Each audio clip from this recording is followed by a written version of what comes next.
Bonsoir, bienvenue sur le plateau de Ce soir ou jamais. Alors, le capitalisme mérite-t-il une bonne correction? Je suis certain que vous êtes déjà posé la question. Eh bien, on va se la poser ce soir avec Thomas Piketty. Vous êtes l'auteur du Capital au XXIe siècle, un livre de 900 pages sur les inégalités économiques, un livre que vous étiez venu expliquer sur ce plateau au moment de sa sortie et qui depuis a fait le tour du monde. Vous en avez vendu plus d'1,5 million d'exemplaires. On a parlé de Piketty Mania et vous voilà le seul Français, avec Marine Le Pen, à figurer dans la liste des 100 personnes les plus influentes de la planète, publiée hier par le magazine américain Time. Frédéric Lordon, vous êtes l'auteur de nombreux livres, dont Capitalisme, désir et servitude, c'est sur Marx et Spinoza, ou La malfaçon, qui est sortie l'année dernière. On vous doit également une pièce de théâtre en alexandrin intitulée D'un retournement l'autre. C'est une comédie sérieuse sur la crise financière en 4 actes, qui est devenue un film de Gérard Mordillat. J'ajoute que dans le dernier numéro du Monde diplomatique, vous avez publié une charge virulente contre le livre de Thomas Piketty. Et puis il y a également sur le plateau Guy Sormand, l'auteur de L'économie ne ment pas, de Wonderful World et du Journal d'un optimiste. Il nous rejoindra tout à l'heure. D'ici là, il va vous écouter minutieusement. Alors commençons par planter le décor. Inégalité, dividendes, bonus, austérité. Je vous propose de revoir en 3 minutes, 3 mois d'actualité qui, justement, nous font nous demander parfois si le capitalisme ne mérite pas une bonne correction. Regardez. Entre les hommes les plus riches de la planète et ceux les plus pauvres, l'écart est toujours plus grand. Sur Terre, les inégalités sont de plus en plus fortes. En 2016, 1% des hommes posséderont la moitié des richesses de la planète. 99% des êtres humains se partageront l'autre moitié des richesses. Des magasins bondés partout dans le monde, des billets qui s'alignent pour acheter cash des produits Apple. Jamais une entreprise n'a gagné autant d'argent. La firme californienne dispose aujourd'hui de 157 milliards d'euros de trésorerie. C'est à peu près ce que détiennent les États-Unis en réserve de devises.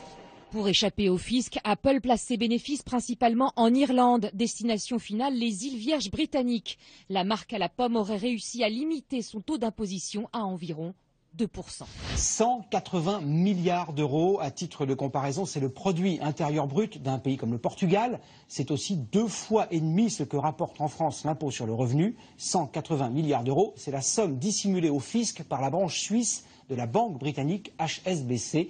Le journal Le Monde et d'autres médias étrangers révèlent l'ampleur de cette évasion fiscale dont ont profité environ 3000 Français. Louis Vuitton, L'Oréal, Sanofi ou Total, ce sont les entreprises préférées des actionnaires, celles qui font des bénéfices et versent de confortables dividendes aux détenteurs de portefeuille. Depuis 7 ans, les chiffres n'avaient jamais été aussi hauts. 45 milliards 800 millions distribués en 2014. C'est un bonus de bienvenue qui suscite beaucoup de critiques. Olivier Brandicourt, le nouveau patron de Sanofi, va bénéficier d'une prime d'accueil qui pourrait atteindre 4 millions d'euros. Est-ce qu'il est normal, même pour quelqu'un comme M. Brandicourt, de toucher ces sommes, alors que dans le même temps, Sanofi supprime 5000 emplois? Le retour des manifestations contre l'austérité, rassemblement dans les grandes villes à l'appel de la CGT et de Force ouvrière notamment. Au total, plus de 80 défilés en France, comme ici à Marseille ou encore à Lyon ou à Toulouse, et des messages directement adressés au gouvernement. Les retraites ne bougent pas, il y a des tas de gens qui sont dans la misère, il y a des travailleurs qui sont pauvres, qui ont du mal à joindre les deux bouts, c'est pas normal. Une inauguration sous haute tension, celle du nouveau siège de la BCE, la Banque Centrale Européenne à Francfort. Des milliers de manifestants anti-austérité sont venus de toute l'Europe pour jouer les troubles fêtes. Jets de pierre contre les forces de l'ordre et contre les bâtiments officiels, voitures brûlées. En 2 jours, les salariés de la Halle ont appris un plan social massif et des révélations fracassantes sur la rémunération de leur ancien patron. Poussé vers la sortie il y a 5 mois, Marc Lelandais serait parti selon le Parisien avec en poche un chèque de plus de 3 millions d'euros. Return of inflation towards a level below but close to 2% over the medium term and will underpin the firm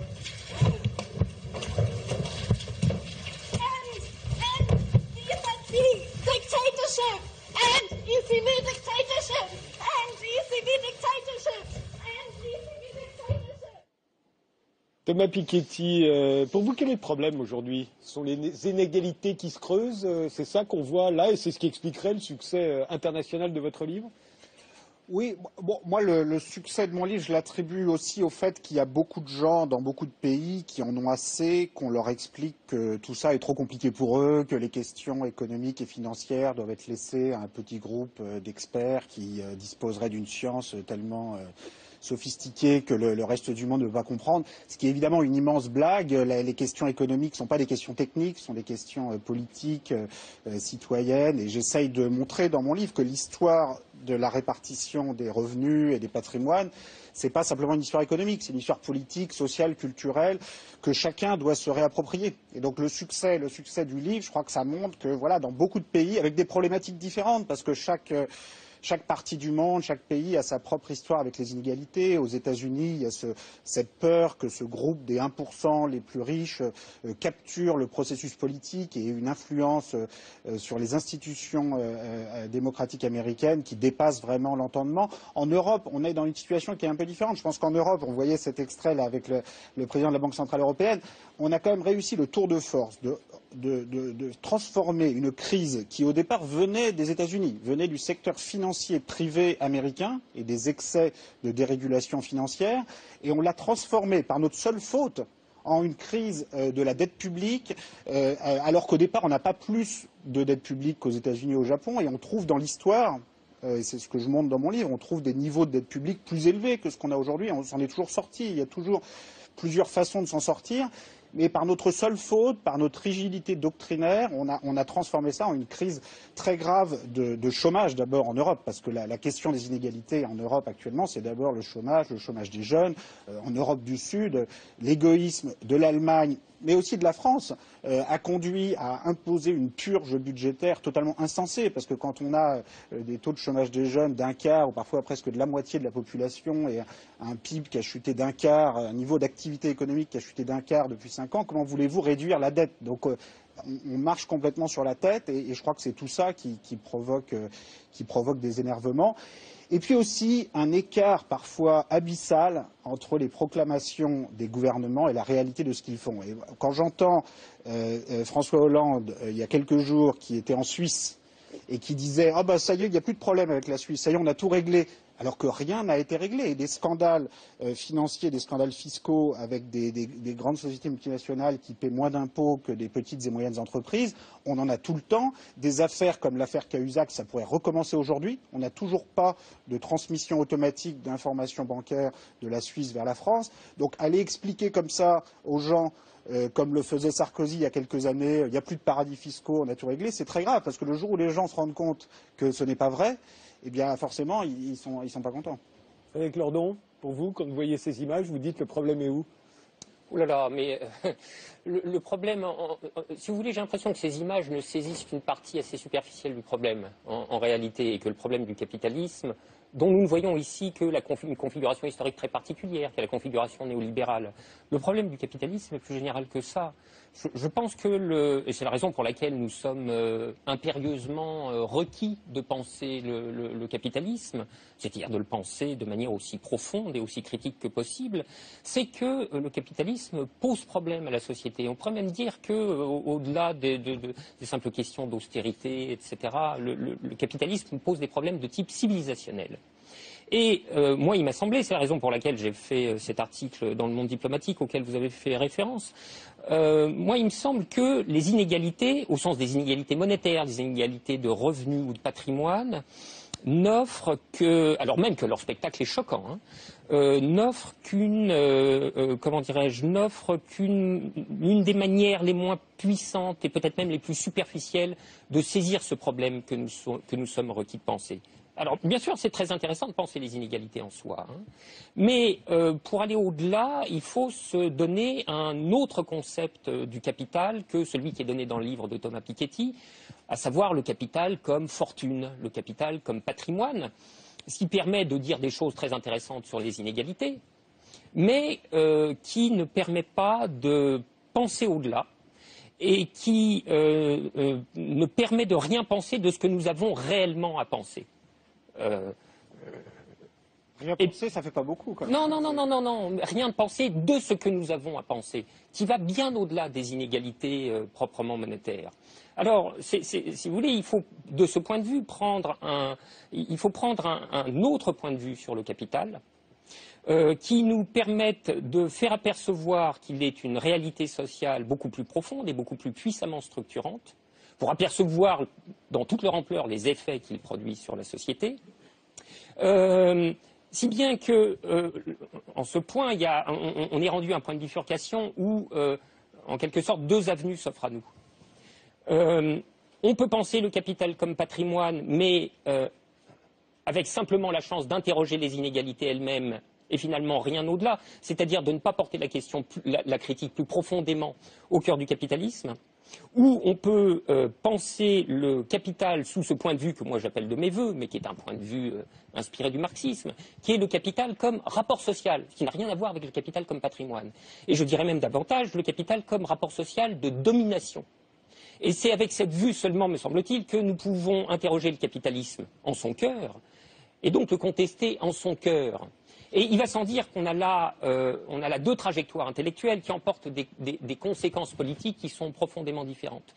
Et moi, c'est ce que je voulais faire. Je voulais noter ce point de bifurcation, parce qu'il me semble, j'allais dire pertinent, mais il faudrait dire davantage, il me semble névralgique au regard des enjeux intellectuels et politiques de la période présente, bien au-delà des seules inégalités de revenus. Une autre question que je voudrais vous poser à tous les deux avant qu'on démarre cette...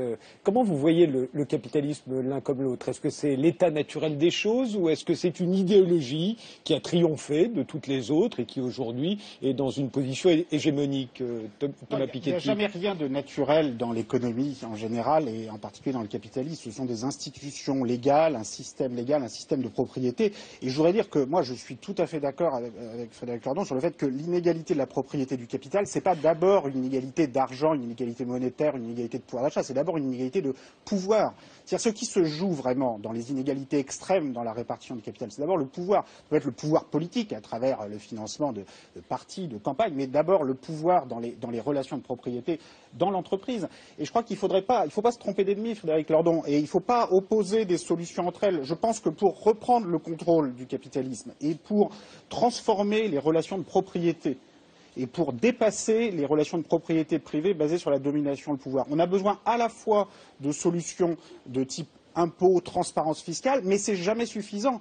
En même temps, ça aide à concevoir aussi d'autres solutions, parce que quand on a davantage de transparence financière sur les revenus, sur les patrimoines, alors on peut avoir en même temps une plus grande implication des salariés. C'est très difficile d'avoir un rôle actif, par exemple, dans des conseils d'administration d'entreprises, déjà si vous n'avez pas de droit de vote, mais aussi si vous n'avez pas d'informations sur les comptes de la société, sur qui possède quoi. Donc l'exigence de transparence sur les revenus et les patrimoines qui va avec l'impôt progressif sur le revenu et sur le patrimoine, elle n'est évidemment pas suffisante, mais elle permet de s'appuyer sur elle pour atteindre aussi un partage du pouvoir au sein des entreprises privées.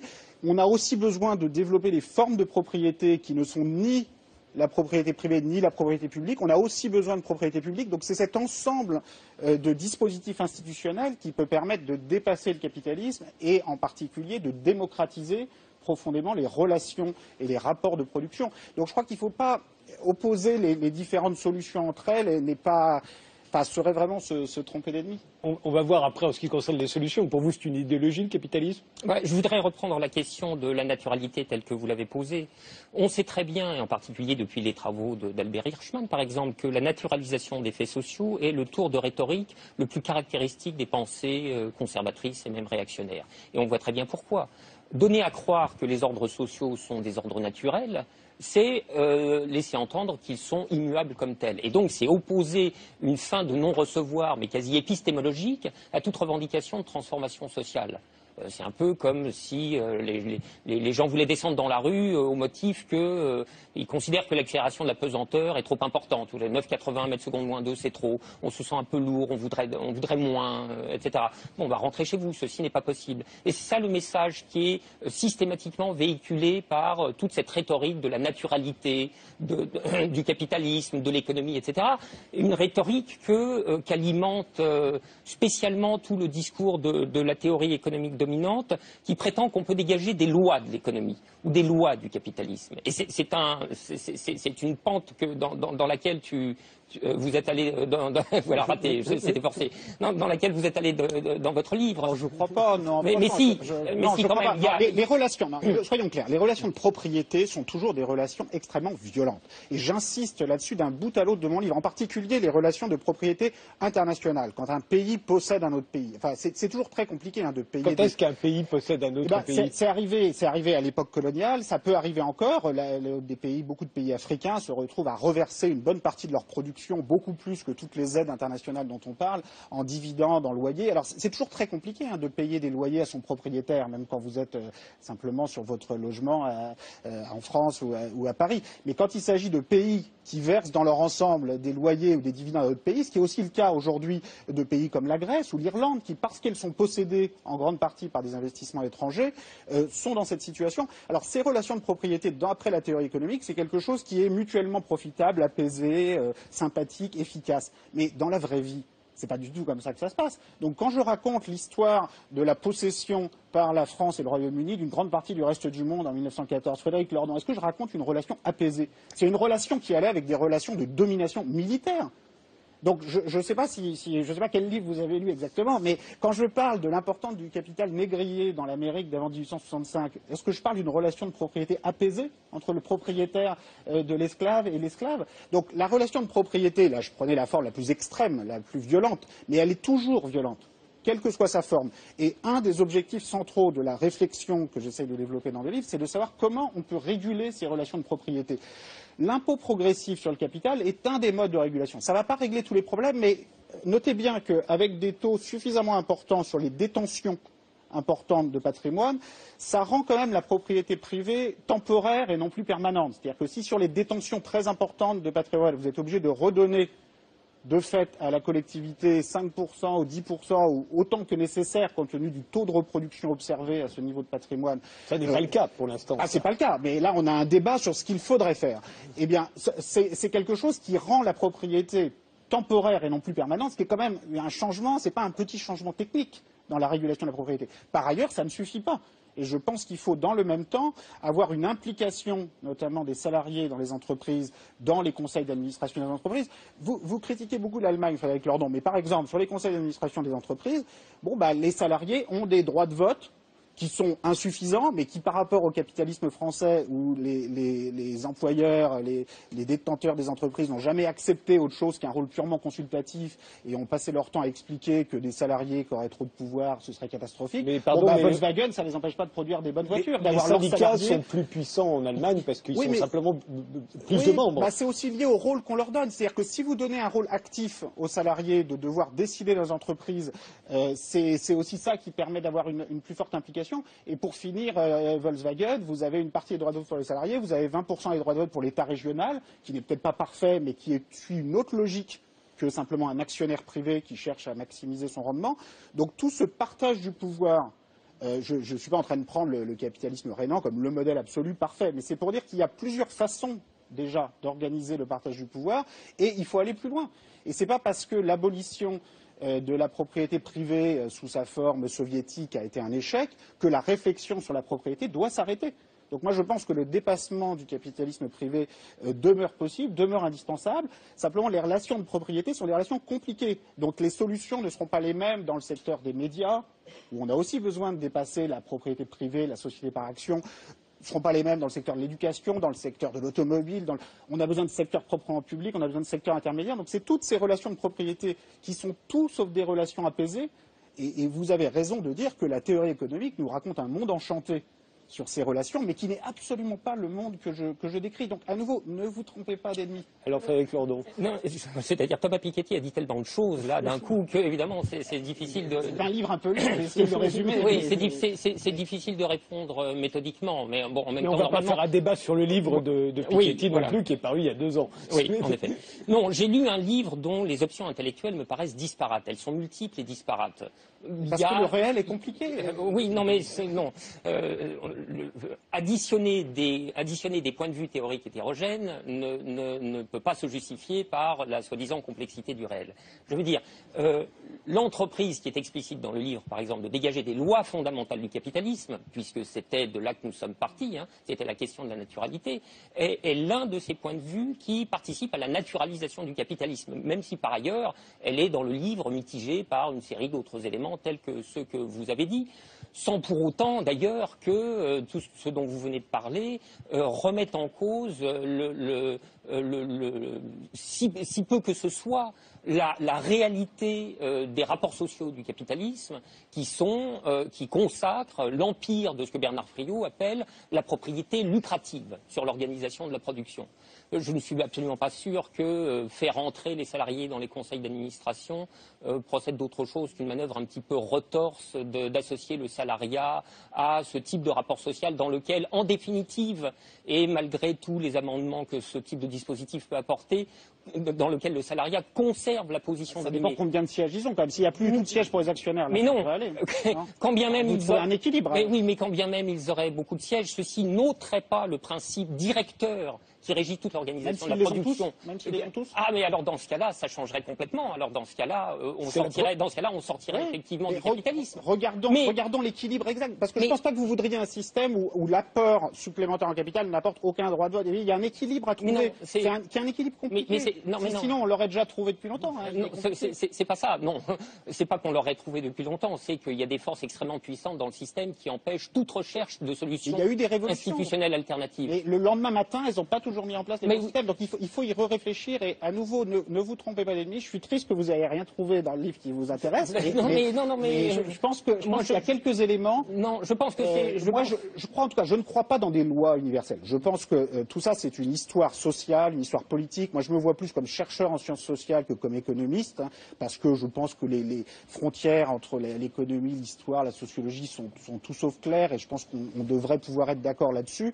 Et donc, je cherche pas. Après, on peut prendre dans cette vaste histoire de la répartition du capital sous ses différentes formes, avec ces métamorphoses du capital que j'essaye de décrire, du capital terrien, capital immobilier, négrier, international, professionnel.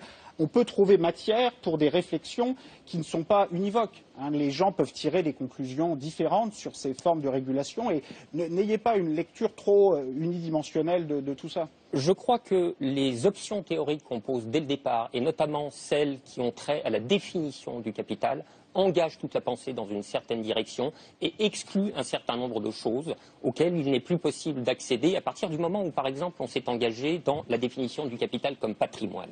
Pas du tout. Frédéric Lordon, la définition du capital. Juste quand même, chapitre 1, je commence par dire, chaque société construit sa notion du capital. C'est-à-dire qu'il n'y a pas de définition naturelle du capital. Ce sont des rapports de propriété. Je donne tout de suite le cas le plus extrême, qui est le capital esclavagiste, qui est l'exemple même de la forme de propriété qui n'a rien de naturel, mais qui, pendant longtemps, caractérisait beaucoup de sociétés. Mais c'est la même chose si on parle de la propriété intellectuelle, si on parle de la propriété des ressources naturelles. Quelle est la liste de ce qu'il est possible de posséder? Comment organise-t-on ces relations de propriété? Il n'y a rien de naturel là-dedans. Donc ma démarche, c'est d'examiner comment ces différents types de relations de propriété sont construits par différentes sociétés, avec des détenteurs qui ont toujours tendance à défendre l'extension de leurs droits de la propriété au nom de l'intérêt général, avec parfois un degré de mauvaise foi qui est assez considérable. Donc c'est vraiment cette histoire sociale de la propriété que j'essaye de raconter avec des lacunes. C'est un livre insuffisant, mais ne caricaturez pas les choses. Non, mais alors il faudrait avoir le livre sous la main pour citer. Oublions le livre, si vous voulez bien. Je vous l'ai cité pratiquement dans le texte sur la définition. Oui, je crois le connaître un petit peu. Quand même. Oui, mais alors effectivement, c'est pas le même livre que j'ai lu, puisque en effet, toute la notion de capital qui est au travail dans ce livre est centrée sur les possessions, les actifs, alors peut-être situés historiquement comme différentes des modes d'appropriation. Chaque forme de possession détermine des rapports de propriété différents. Je vais vous poser une autre question, comme ça nous ramènera, ou du moins ça nous sortira de ce livre. Est-ce qu'il faut, si l'on veut corriger le capitalisme, un tant soit peu, est-ce qu'il faut en corriger les excès, par la fiscalité notamment, c'est ce que vous proposez, Thomas Piketty, ou est-ce qu'il faut s'attaquer au fondement même du capitalisme, notamment à la propriété? J'ai l'impression que c'est plutôt ce que vous proposez, Frédéric Lordon. Moi, c'est ce que je considère en effet que le point de vue qui n'est pas développé, quoi que vous en disiez dans ce livre, et qui nous permet d'accéder à une critique plus profonde du capitalisme, est celui qui part de l'idée que le capital doit être défini comme un rapport social. Qui plus est comme un rapport de domination. Et pour avoir l'idée de ça, il faut en revenir à ce qui est le constituant principal du capitalisme et du mode de production capitaliste, à savoir le salariat. Alors le salariat, qu'est-ce que c'est que le fond du salariat? Le fond du salariat, c'est que à partir du moment où les hommes ont été privés de la possibilité de pourvoir par eux-mêmes aux nécessités de leur reproduction matérielle, au terme d'un processus qui ne tombe pas du ciel, qui est entièrement historique, c'est ce que Marx a appelé l'accumulation primitive. Il ne leur reste plus d'autre solution de survie que d'en passer par l'échange marchand, précisément pour y faire l'acquisition des biens qui sont indispensables à leur reproduction matérielle, mais qui n'ont plus les moyens de produire par eux-mêmes. Mais pour en passer par l'échange marchand, il faut accéder au médium de l'échange marchand, qui est l'argent. La grande force du capitalisme, c'est d'avoir imposé le salariat comme quasi unique solution d'accès à l'argent. Dans le capitalisme, il n'y a pas d'autre solution, ou quasi, pour accéder à l'argent qui permet la survie, que d'aller s'employer sous l'égide du capital, c'est-à-dire à son service, et pour finir, à ses conditions. Et c'est cette clause qui est absolument décisive. C'est ça qui signe le caractère de rapport de domination du rapport salarial. Et il faudrait, je veux dire, la jurisprudence du droit du travail, par exemple, reconnaît la chose de manière tout à fait explicite. Elle dit le rapport salarial est un rapport de subordination hiérarchique. On ne peut pas dire davantage qu'il est un rapport de domination. Et c'est bien cela qu'il faut analyser. C'est la particularité de la mise au travail dans le régime capitaliste qui est, si j'ose dire, une mise au travail avec le pistolet de la survie sur la tempe. Alors, et cela, pardon de vous interrompre, cela quel que soit le montant du salaire que l'on nous donne. J'ai un exemple. Il se trouve que en ce moment aux États-Unis, ça bouge beaucoup sur les bas salaires. Il y a un PDG, il y en a plusieurs même qui vous ont peut-être lu, Thomas Piketty, qui ont décidé d'augmenter leurs salariés.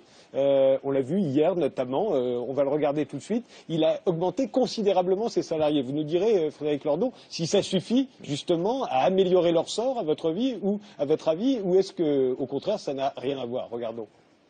Qui n'a pas rêvé d'avoir un patron aussi généreux que celui-ci?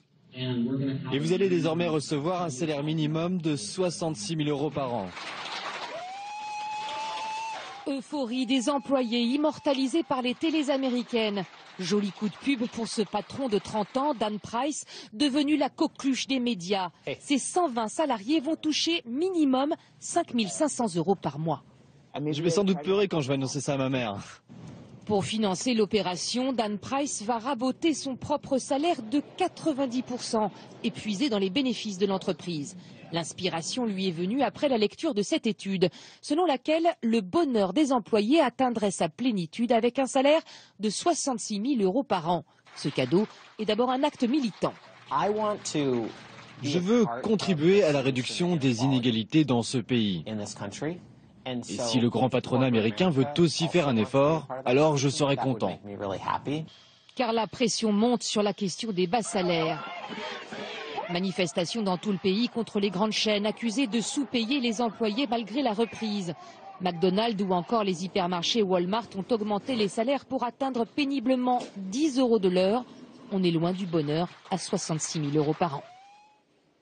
Alors est-ce que augmenter les salaires, ça suffirait ? Mais alors sous cette forme, évidemment, c'est presque risible. Si vous voulez, c'est le genre de gadget bien fait pour amuser la galerie. S'il faut attendre du miracle de la vertu patronale, l'amélioration de la condition salariale, vous comprenez, on n'est pas rendu. Et puis c'est une autre manière finalement de souligner, à contrario, que les salariés sont toujours sous l'empire du patron. Et c'est bien ça le cœur du rapport, salarial que je voulais indiquer. Si l'entreprise connaît un revers de fortune, je ne sais pas si cette généreuse mesure sera maintenue. Et si elle est annulée, elle devra de l'être à la décision du patron qui redevient, ou plutôt qui se manifeste à nouveau comme le souverain et maître dans son entreprise. Donc je sais bien que lorsqu'on insiste sur ce caractère de domination qui est au cœur du rapport salarial, les gens sont tentés de croire que alors on est resté collé à la version germinale du salariat. Mais on est au XXIe siècle, on est à l'époque des incubateurs, des startups, du Googleplex et du salariat cool, et des patrons cool. Mais enfin, c'est vraiment c'est un sacré bobard. Hein. D'ailleurs, je voudrais vous faire observer que le salariat cool et le patronat généreux, ça concerne une fraction ultra marginale des entreprises et des salariés. Allez parler du salariat cool aux ouvriers de Florange, de Fralib, de Continental, vous serez bien reçus.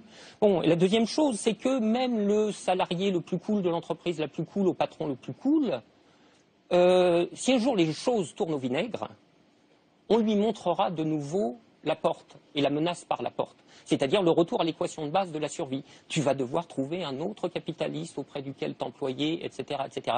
Et donc, si vous voulez, quand les choses vont bien, c'est possible de se raconter des histoires. Mais la réalité des institutions, elle est donnée en période de crise. C'est là qu'on voit vraiment ce qui est à l'œuvre et quelle est la réalité des rapports de pouvoir. Et ça sera probablement pas celle des augmentations vertueuses du patron samaritain. Vous êtes d'accord, Thomas Piketty ? Moi, je pense qu'il faut vraiment reprendre la question du pouvoir et de la gouvernance de l'entreprise à la racine et la question des droits de vote pour les salariés. On peut avoir 0 droit de vote pour ceux qui apportent du capital, on peut en avoir un petit peu, il faut y réfléchir très concrètement, on peut pas juste dire c'est très simple, la solution c'est qu'il y a plus... Ça paraît invraisemblable qu'on donne 0 droit de vote à celui qui apporte le capital. 0, c'est pas beaucoup, en même temps c'est ce que vous avez... ça s'appelle par exemple... Les nationalisations. Non, c'est aussi ce qui se passe dans des fondations. Quand vous avez des fondations qui sont à but non lucratif, ceux qui apportent du capital n'ont pas de droit de vote. Alors en pratique, des fois, ils écrivent les statuts de façon à conserver quand même le pouvoir. Donc c'est plus compliqué que ça. Les sociétés coopératives ont dans certains secteurs beaucoup de mérite. Mais enfin, sur le salariat cool, je voudrais quand même dire que c'est bien joli de nous montrer là, les gens qui ont un salaire minimum à 60 000 euros. Mais il faut quand même savoir que le salaire minimum fédéral aux États-Unis actuellement, c'est 7 $ par heure. C'est-à-dire c'est des gens qui vont avoir 15 000 $, 20 000 $ dans l'année maximum. Le salaire minimum fédéral aux États-Unis actuellement, il est plus faible en pouvoir d'achat que dans les années 60, où il était de 10 $ par heure. Et pourtant, il n'y avait pas plus de chômage à l'époque. Donc comment ça se fait que la société américaine réussissait à l'époque à avoir 95% des gens au travail, l'emploi féminin était plus faible, mais enfin, quand même 95% de la population active au travail, avec des salaires plus élevés qu'aujourd'hui. Et ça, il n'y a rien de naturel là-dedans. Donc ça, c'est un système institutionnel politique qui a abaissé consciemment le salaire minimum, qui a profité de l'abaissement du rôle des syndicats, mais qui ne l'a pas compensé par une augmentation corrélative du rôle de l'État sur la fixation du salaire minimum. Et ça, il y a différentes évolutions qui sont possibles. Si on regarde en France, le salaire minimum qui était plus bas qu'aux États-Unis dans les années 60, il est aujourd'hui plus élevé. Donc, différents pays ont différentes trajectoires, différentes histoires politiques.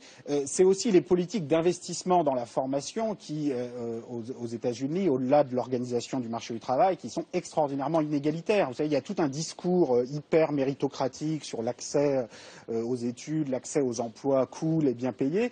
Et quand on regarde les données, à un moment dans mon livre, je montre le revenu moyen des parents des étudiants de Harvard actuellement, c'est 450 000 $ par an. C'est-à-dire ça correspond au revenu moyen des 2% des Américains les plus élevés. Donc ça ne veut pas dire qu'il n'y a aucun étudiant en dessous du top 2%, mais ça veut dire qu'il y en a tellement peu et que ceux qui viennent du top 2% sont tellement hauts dans le top 2% que finalement la moyenne générale est comme si on avait tiré au hasard tous les étudiants à l'intérieur du top 2. J'ai fait le même calcul pour Sciences Po, on est au top 9%.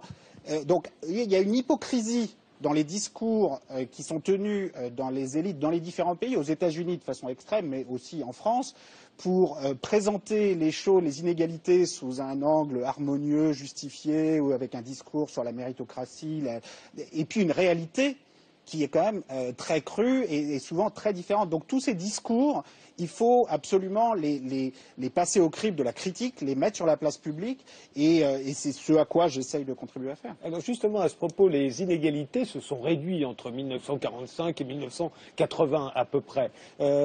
Vous, Frédéric Lordon, pour vous, si elles se sont réduites à ce moment-là, c'est parce qu'on avait peur de la Révolution et qu'il y avait la lutte des classes. Oui, mais je voudrais dire une chose auparavant. Il ne s'agit pas de se tromper d'ennemi, il s'agit de savoir ce qu'on est déterminé à penser, ce qu'on est décidé à penser et ce qu'on est décidé à mettre en cause. Et toutes ces réflexions sur l'entrée des salariés dans les conseils d'administration, les droits de vote, etc., trahissent à leur manière l'impensé de ce livre, qui est de continuer à consacrer, comme si c'était un slavat de soi ou une sorte d'évidence, l'empire de la propriété financière sur l'organisation collective de la production. Or, en vérité, c'est quelque chose qui ne nous étonne plus tellement c'est entré dans nos habitudes économiques, mais dont on devrait retrouver l'étonnement. Car la chose n'a rien de naturel, alors là, pour le coup. Et on peut très bien imaginer de toute autre manière d'organiser la production collective, puisque c'est cela dont nous parlons, et en particulier des manières qui soient soustraites à la propriété lucrative. Alors évidemment, on pourrait pousser votre raisonnement à sa limite, on fait entrer les salariés dans les conseils d'administration, on leur donne de plus en plus de droits de vote, etc.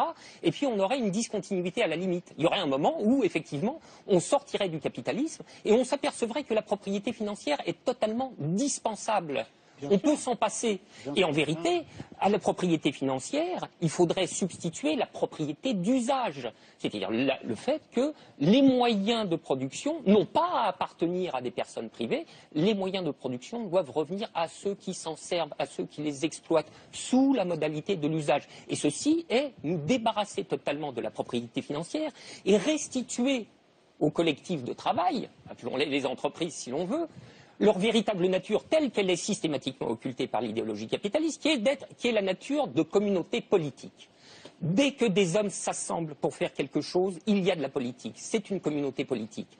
Or, la propriété financière fait bon marché de ce paradoxe quand même énorme que dans la sphère politique au sens classique du terme, on s'est émancipé du pouvoir, de droit divin, de l'absolutisme, etc.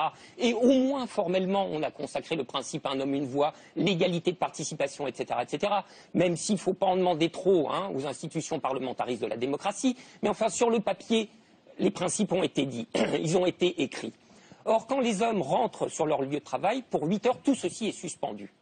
Et ils vivent sous le régime d'un potentat, plus ou moins sympa, plus ou moins généreux, mais sous le régime d'un potentat qui est le patron, qui est l'organisation despotique de la production. Ceci est une incohérence au regard de tout ce dont la modernité démocratique se gargarise. Frédéric Lordon, moi j'irais plus loin que ça. On a besoin de réhabiliter dans beaucoup de secteurs la propriété publique. Vous savez, il y a eu un moment, je pense... C'est pas la même chose, la propriété publique. C'est pas la même chose. C'est pas la même chose, mais on en a aussi besoin. Après la chute du mur de Berlin, pour revenir à votre question, parce que je pense que l'effondrement du contre-modèle communiste, avec malgré tout son côté désastreux pour les populations qui l'ont subi, mettait une pression sur les élites des pays capitalistes. Que les inégalités se sont réduites entre 45 et 75. Ça a joué un rôle. Vous savez, quand on regarde la mise en place dans l'entre-deux-guerres d'un certain nombre de nouveaux outils d'impôts progressifs, de politique sociale, de nationalisation en 45, de mise en place de la sécurité sociale, oui, l'existence du contre-modèle communiste a totalement bouleversé le paysage intellectuel. C'était la peur de la Révolution. La peur de la Révolution. Et à l'inverse, la chute du mur de Berlin nous a fait re-rentrer dans une phase de foi indéfinie dans l'autorégulation des marchés, dans la déréglementation financière à outrance, et on s'est pris à s'imaginer, ou certains en tout cas se sont pris à s'imaginer, que la société par action, donc la propriété privée financière sous la forme la plus extrême, était l'unique forme d'organisation des rapports humains de la production. C'est totalement faux, et c'est pas seulement qu'il faut des voix dans les conseils d'administration des entreprises, c'est qu'il faut d'une part développer des formes de propriété qui sont différentes à la fois de la propriété privée et de la propriété publique, qui prennent la forme de fondations, de structures coopératives, de structures associatives, et il faut aussi, j'y reviens, réhabiliter la propriété publique, c'est-à-dire que tout privatiser tous les actifs publics, comme on l'a fait ces 30 dernières années, et accumuler simplement des dettes publiques, ce n'est pas une solution, parce qu'il y a des secteurs entiers dans lesquels on a besoin d'actifs publics, de propriété publique, sinon la puissance publique ne peut pas jouer son rôle. Je veux juste prendre un exemple. Vous prenez un pays comme l'Italie actuellement.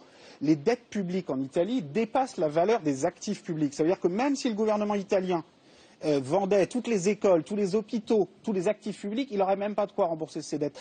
Alors je ne dis pas qu'il devrait faire ça, et on serait tous très choqués si on devait payer des loyers aux propriétaires des écoles où nous envoyons nos enfants. Sauf qu'en fait, c'est déjà ce qu'on fait. Parce que quand vous avez une dette publique qui dépasse la valeur des actifs publics, ça veut dire que très concrètement, vous pouvez vous retrouver à payer en intérêt de la dette plus que ce que vous devriez verser aux propriétaires de vos écoles, des écoles de vos enfants en loyer. Alors on ne s'en rend pas compte parce que c'est un peu plus abstrait, ça passe par le système financier, donc on s'en rend moins bien compte.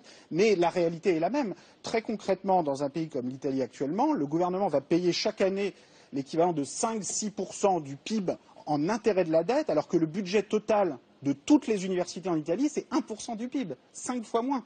Donc cette situation, elle est la conséquence d'un dénigrement systématique de la notion même de propriété publique qui fait qu'on a tout privatisé, les actifs ont été vendus, on a accumulé des dettes et on se retrouve dans une situation où la puissance publique est paupérisée et où la propriété privée dépasse parfois même 100% de la propriété nationale puisque la propriété publique est devenue négative.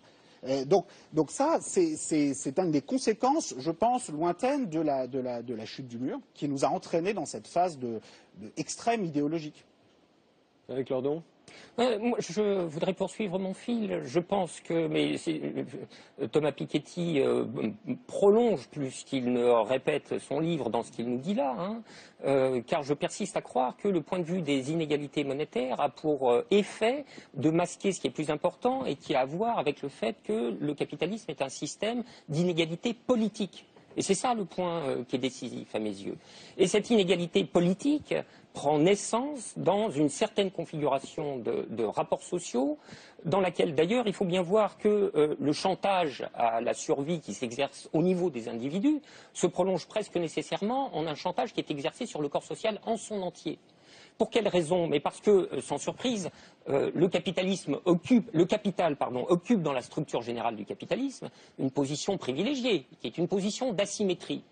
Une position d'asymétrie qui vient en réalité de ce que, par définition, dans le mode de production capitaliste, le corps social remet l'intégralité de ses conditions matérielles d'existence dans les mains du capital, au bon soin du capital. C'est dire si on est bien parti, vous comprenez? Alors évidemment, il s'ensuit un rapport de force entre le capital et le travail, et on pourrait même dire entre le capital et le corps social tout entier, dont l'intensité va varier historiquement en fonction des configurations institutionnelles successives que le capitalisme est amené à revêtir. De ce point de vue, les propriétés d'un capitalisme de type fordien ne sont pas les mêmes dont je ne demande absolument pas qu'on y revienne, par parenthèse, ne sont pas les mêmes que celles du capitalisme néolibéral. Et on pourrait dire de cette manière que la mondialisation est ce processus d'ensemble qui a étendu comme jamais les marges de manœuvre et les latitudes stratégiques du capital, qui a toutes les cartes en main, je veux dire, qui peut procéder à tous les arbitrages géographiques et réglementaires. Jamais le pouvoir de chantage du capital sur la société, il faudrait même dire sur les sociétés qui jouent les unes contre les autres, n'a atteint un tel point. Alors, ce qui est extraordinaire, si vous voulez, c'est qu'à ce moment-là, le discours néolibéral, qui s'y entend en matière de dévoiement du langage et de travestissement de la réalité, a sa manière bien à lui de dire les choses. Il dit, et vous connaissez ce mot, il dit attractivité du territoire. Attractivité du territoire, il est certain qu'avec un recouvrement lexical pareil, la réalité du rapport de chantage et de prise d'otage est tout à fait méconnaissable. Mais la réalité de l'attractivité du territoire, c'est la reddition sans condition des puissances publiques aux puissances privées du capital. La réalité de l'attractivité du territoire, ou sa maxime, c'est « nous ferons tout comme il vous plaira ». N'est-ce pas? Bon, alors évidemment, là, c'est... L'attractivité du territoire, pour qu'on comprenne bien, c'est le fait d'attirer les entreprises chez nous, de ne pas faire partir les plus riches pour des pays étrangers, d'attirer les meilleurs étudiants, etc. C'est un message qui est aussi bien à l'attention du dehors que du dedans. Du dehors pour les faire venir, du dedans pour les empêcher de partir. Et la parole magique par laquelle le capital sadise les gouvernements, c'est « sinon je m'en vais ». Baisser les impôts, sinon je m'en vais. Annuler le 35 heures, sinon je m'en vais. Faites péter le CDI, sinon je m'en vais, etc., etc. Si bien que, et ce chantage est efficace car il a les moyens objectifs de ces pressions tels qu'ils sont déposés dans la configuration des structures du capitalisme. L'attractivité du territoire, dans ces conditions, ça n'est pas autre chose que se rouler par terre au pied du capital. Et ça, c'est toute l'histoire de la politique économique de François Hollande, si vous voulez. Se rouler par terre au pied du capital. Alors évidemment, se rouler par terre au pied d'un grand dominateur, c'est un truc qui se termine mal en général. Et ça, c'est toute l'histoire du pacte de responsabilité. Bon, il fallait avoir une âme d'enfant ou bien la débilité mentale chevillée au corps pour imaginer dans ces conditions que le capital allait rendre la moindre contrepartie. Il ne bougera pas le petit doigt tant qu'il aura le sentiment qu'il peut encore conquérir davantage. Et ce sentiment, il l'aura nécessairement. Il l'aura pour deux raisons. Il l'aura d'abord parce que sa liste de Noël est interminable. Et il l'aura parce qu'il a bien conscience qu'il a en face de lui un gouvernement totalement affalé. voyez, donc c'est là qu'il y a quelque chose qui est quand même tout à fait important à saisir et qu'il faut se poser la question à nouveau frais pour faire apercevoir ce rapport de chantage qui est la réalité du rapport qui s'établit entre le corps social et le capital. Et je dirais que c'est aussi ce qui doit nous mener à une reconstruction de la catégorie de gauche. On dit que la catégorie de gauche est difficile à cerner, etc. On dit même que la gauche est en train de mourir. Alors, évidemment, c'est un Premier ministre de droite qui le dit. Donc. Et puis surtout, il est très affairé à la tuer. Donc c'est un propos à prendre avec des pincettes. Mais vous voyez, à la lumière de cette analyse, comment nous pouvons reconstruire la catégorie de gauche. Être de gauche, c'est intellectuellement faire voir les tenants et les aboutissants de ce rapport de chantage et d'ultimatum, et politiquement, c'est former le projet d'y mettre un terme. Voilà, ça c'est une façon de définir ce que c'est qu'être de gauche. Vous avez la même définition parce qu'il y a Guy Sormand qui, lui, ne se revendique pas de gauche, qui va entrer sur ce plateau. Alors, Thomas Piketty. Écoutez, moi je pense que la libre circulation des biens, des services et des capitaux, la mise en concurrence des territoires les uns contre les autres, sans aucune contrepartie et sans aucune régulation fiscale et sociale commune, c'est un régime juridique, un régime institutionnel qui peut être extrêmement violent pour des catégories immenses de la population. C'est-à-dire, vous ne pouvez pas vous enrichir, d'être dans une logique où des pays, ou en tout cas certaines catégories à l'intérieur des pays, s'enrichissent par le libre-échange et la libre circulation des capitaux, puis ensuite s'enrichissent une deuxième fois en faisant du dumping fiscal, in fine en volant la base fiscale des voisins. Et l'histoire du scandale Luxembourg-Leaks qu'on a eu il y a quelques mois, où on s'est rendu compte que le Premier ministre, enfin l'ancien Premier ministre Jean-Claude Juncker, maintenant président de la Commission européenne, quand il était Premier ministre dans son pays, avait tous ses deals avec des grandes sociétés multinationales où elles ne payaient même pas le taux officiel qui déjà au Luxembourg n'est que de 10% sur les bénéfices des sociétés, elle payait 1%, 2%.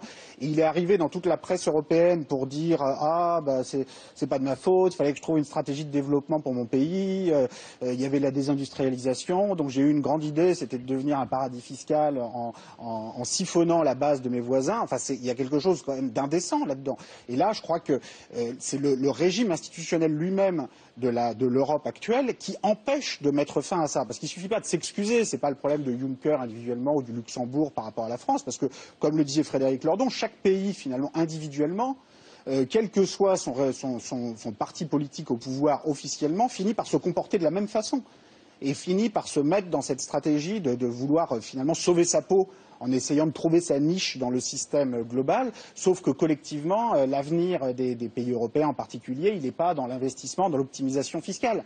Si on est tous comme ça à vouloir piquer la base de nos voisins, évidemment, on va aller absolument nulle part. Et c'est vrai que l'Europe a contribué très fortement à institutionnaliser ce principe de la concurrence pure, libre et non faussée, alors qu'en fait, elle est tout sauf non faussée, mais comme un espèce d'idéal indépassable. Ça a commencé très tôt dans l'après-guerre avec la construction européenne qui un peu était contre les États et contre la politique, en partie parce que beaucoup en Europe, en particulier en Allemagne, avaient été un petit peu peur parce qu'ils avaient constaté que les États pouvaient parfois faire. Mais enfin, c'est quand même une solution très étrange qui a été trouvée de construire complètement un ordre juridique et un économique en essayant de priver les États de toute possibilité d'action pour réguler les forces économiques qui ne peuvent absolument pas se réguler toutes seules. Guy Sormand va venir s'asseoir avec nous. Vous avez toujours défendu, je le disais, le capitalisme et les capitalistes dans vos livres. J'en citerai 3 parmi les plus récents. L'économie ne ment pas. Vous expliquez que l'économie n'est pas une opinion, c'est une science. Et c'est pour ça, d'après vous, qu'elle a toujours progressé plus vite que la politique. Il y a aussi Wonderful World et Journal d'un optimiste, qui sont vos chroniques de la mondialisation écrites entre 2006 et 2011. Pour vous, le capitalisme ne mérite pas une bonne correction et en revanche, j'imagine que tout ce que vous avez entendu vous a donné envie de réagir. Oui, je n'ai pas trop souffert parce qu'en fait, j'ai l'impression qu'on ne parle pas de la même chose. C'est-à-dire que vous avez l'un et l'autre créé une sorte d'épouvantail idéologique qui s'appelle le capital, mais je ne sais pas très bien ce dont il s'agit et de qui il s'agit. Et à vous écouter, il y a une espèce de personnage obscur ou de force obscure qui manipulerait la planète. Je ne sais pas de qui on parle. Si je regarde la France, À un moment donné, vous avez dit les néolibéraux sont très forts pour manipuler le vocabulaire. Je vous trouve assez bon également pour manipuler le vocabulaire. Parce que vous utilisez tous les deux, d'ailleurs, le terme de capital et capitaliste. Moi, j'utilise le terme d'économie de marché et d'entrepreneur.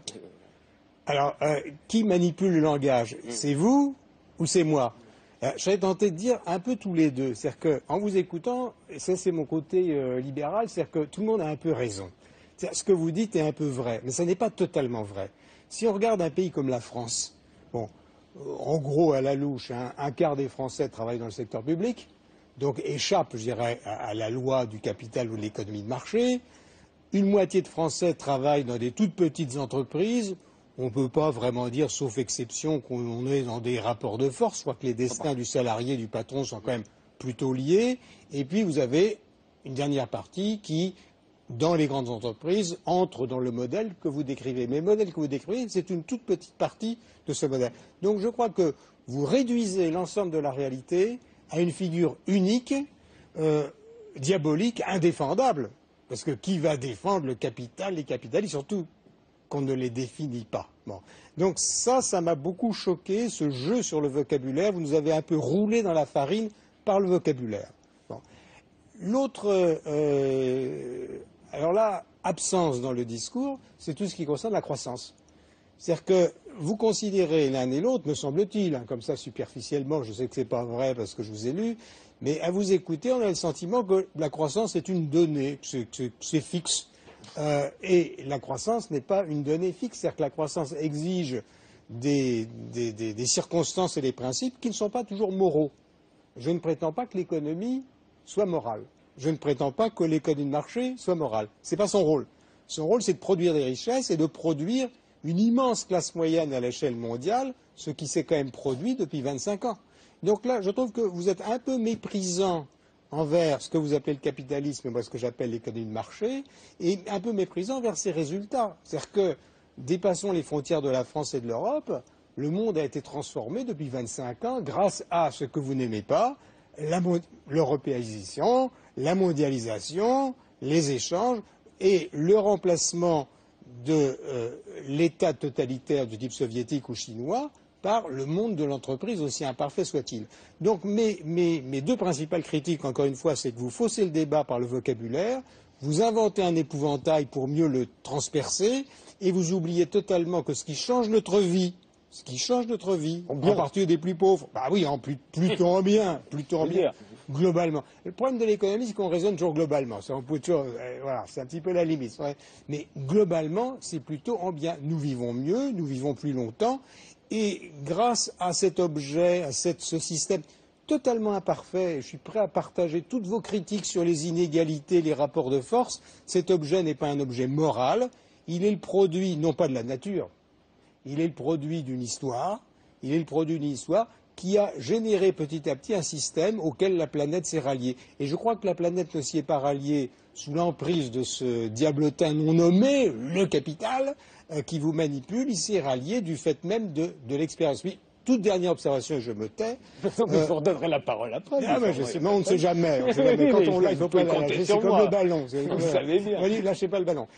La dernière, vous avez fini par me la faire oublier. La dernière, c'est que vous avez, me semble-t-il, aussi une vision un peu fixiste de la société. C'est-à-dire que vous présentez le capital, les capitalistes, comme une sorte d'aristocratie immuable. Or, c'est vrai dans votre livre d'ailleurs, vous dites que cette aristocratie du capital, du patrimoine, des rentiers, et il n'y a pas de pire ennemi de l'économie de marché que le rentier. Là-dessus, on est d'accord. Mais la rente, elle est détruite, vous dites, par la guerre, et surtout réduite par l'innovation. C'est-à-dire que celui qui est au sommet de la hiérarchie économique un jour se trouve le lendemain en bas de la hiérarchie économique. Et puis, les capitalistes modernes, et là je finis, les capitalistes modernes sont les entrepreneurs qui ont changé notre vie. C'est-à-dire, vous prenez Bill Gates, qui est évidemment l'exemple type parce que c'est l'homme le plus riche du monde, il a une fortune indécente, mais grâce à lui, nous avons tous accès à nos ordinateurs. Il a créé un logiciel, il a changé notre vie. Il n'a pas inventé les ordinateurs, non non plus. Oui, il y a un peu un délire quand même. Thomas, j'ai pas dit qu'il a inventé l'ordinateur, j'ai dit qu'il nous a permis d'accéder à l'ordinateur. Vous savez, il y a des milliers de chercheurs qui ont inventé les circuits électroniques, qui ont permis d'inventer les ordinateurs et qui n'ont pas breveté toutes leurs connaissances. Bill Gates, je ne dis pas qu'il n'a rien inventé, il a aussi inventé des choses, mais après, il y a aussi une captation, dans certains cas, par un pouvoir de monopole, des brevets qui durent un peu plus longtemps que ce qu'il faudrait. Oui. Et puis, il y a aussi beaucoup de milliardaires. Vous savez, vous regardez Carlos Slim, mexicain, bon, il n'a pas inventé le téléphone portable, simplement, il est devenu propriétaire d'une grande partie du secteur des téléphones. C'est le type même du rentier. C'est pour ça que l'économie de marché, les détenteurs de ressources naturelles en ex-Union soviétique, vous savez, ils n'ont pas inventé le pétrole ou le gaz. Hein, vous appelez ça le capitalisme? Vous appelez ça comment? Ça fait partie du capitalisme. Non, c'est l'oligarchie. Oui, mais vous pouvez pas prendre juste ce qui vous arrange, le sympathique, innovateur. Parce que la réalité, elle est plus compliquée. Mais non, mais rien ne m'arrange. La réalité est complexe. Je suis le premier à le reconnaître, à condition que vous la reconnaissiez également. Et il n'y a pas d'économie de marché qui fonctionne sans combat. À la fois le combat des mouvements sociaux, mais le combat des États, le combat démocratique. Parce que là, à vous écouter quelquefois, on a l'impression que la redistribution n'existe pas.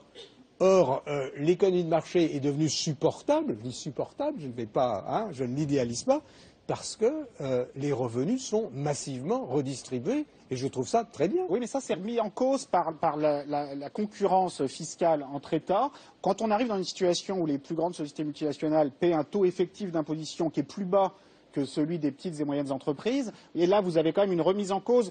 Au-delà, c'est plus qu'un truc technique, c'est aussi le contrat social qui lie les citoyens d'un pays. C'est quand même, ça se base sur l'idée qu'on paye tous beaucoup d'impôts pour financer un système social. Si vous arrivez dans une situation, et il y a un risque aujourd'hui sérieux en Europe, mais dans d'autres parties du monde aussi, où les excès de concurrence entre pays conduisent à une disparition de certaines d'où formes votre idée d'impôts progressifs. d'établir un impôt sur le patrimoine qui serait mondial. Oui, enfin, ce serait le moyen de remettre les... Oui, enfin, on ne va pas attendre d'avoir un gouvernement mondial pour faire quelque chose, parce que sinon on risque d'attendre longtemps. Hein. Donc il faut le faire ici et maintenant dans chaque pays. D'abord, il y a des combats à mener entre pays. Vous voyez, c'est pas normal dans le cas de l'Europe que pour on renonce finalement un tout petit peu au secret bancaire suisse, il ait fallu attendre des sanctions venant des États-Unis d'Amérique. Est-ce que j'ai le droit d'être d'accord avec Thomas Piketty? J'ai le droit, de temps en temps. Non, parce que sur ce point, ce que je trouve, je ne sais pas s'il y a indécent est le terme, parce que vous posez toujours les problèmes en manière éthique. Bon, ça c'est un peu la tradition française, mais je dirais de manière plus technique. L'indécence, pour reprendre votre terme, c'est que les pouvoirs politiques sont nationaux alors que l'économie est mondiale. Et qu'au minimum, l'Europe devrait être un modèle, et que je trouve indécent et choquant qu'on puisse franchir la frontière belge pour échapper à l'impôt sur le patrimoine, par exemple. Que l'Europe montre déjà. Alors, vous le dites vous-même dans votre livre, l'impôt mondial sur le patrimoine, c'est une utopie à très long terme. Faisons-le déjà au niveau de l'Europe et je vous rejoins. Alors, juste, je donnerai la parole à Frédéric Lordon, mais une note d'humour. L'impôt mondial sur le patrimoine que vous avez imaginé dans votre livre, Le Capital au XXIe siècle, vous n'êtes pas le premier à en avoir eu l'idée. Le premier, je l'ai retrouvé, c'est Fantomas. En 1966, regardez, lui aussi, il a inventé l'impôt sur le patrimoine. J'ai adopté ce slogan, trop galvaudé par les démagogues. Faire payer les riches. Je vais leur faire payer un impôt sur le droit d'être vivant. Quoi? N'ai-je pas le droit de vie et de mort sur vous? C'est-à-dire que... Mais c'est tout comme. Oui, bien sûr. J'ai donc organisé un système personnel de contribution directe. C'est un bureau de perception destiné à prélever parmi les trop favorisés de ce monde un impôt sur le droit de vivre. Voici une déclaration déjà remplie à votre nom. Vous n'avez qu'à signer. Naturellement, j'accorde des facilités de paiement. Je peux, à votre choix, vous imposer pour 2 ans, 1 an, 6 mois. Seulement un impôt par tranche de 6 mois à la longue deviendrait fastidieux et puis cela vous coûterait une fortune. Non, étant donné votre bonne santé et votre situation financière exceptionnelle, la formule la plus pratique et la plus économique est indéniablement le forfait. Le forfait? Oui, 3 milliards ou 6 millions de dollars. Et vous n'entendrez plus jamais parler de Fantomas. 6 millions de dollars, mais c'est une fortune. Au prix actuel de la vie, c'est donné. Thomas Piketty, c'est lui qui vous a inspiré? Non, j'avais jamais vu ça.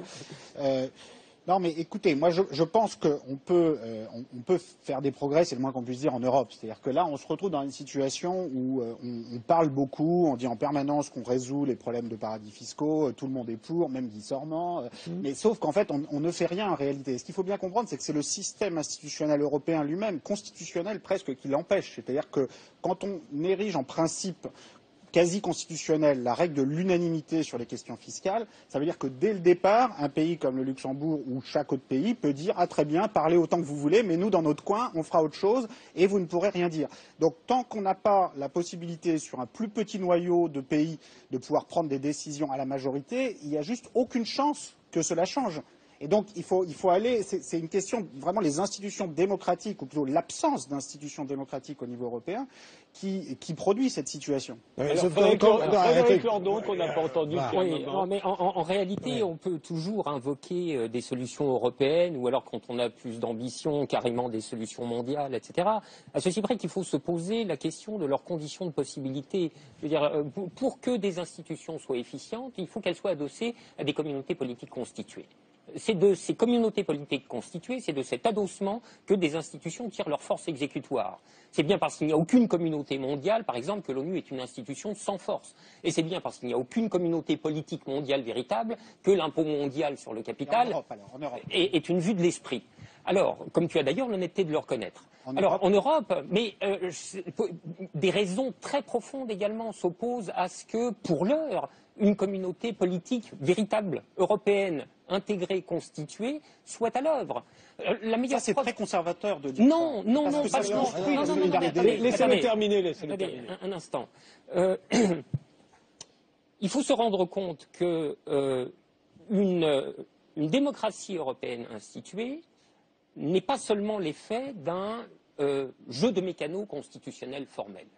Les constitutions sont des dispositifs formels, mais qui requièrent un certain nombre de conditions de possibilité, et en particulier le fait qu'il existe un sentiment commun d'appartenance qui permette de rendre opératoire la loi de la majorité. La loi de la majorité, c'est que lorsqu'une minorité a le dessous, elle s'y plie, n'est-ce pas ?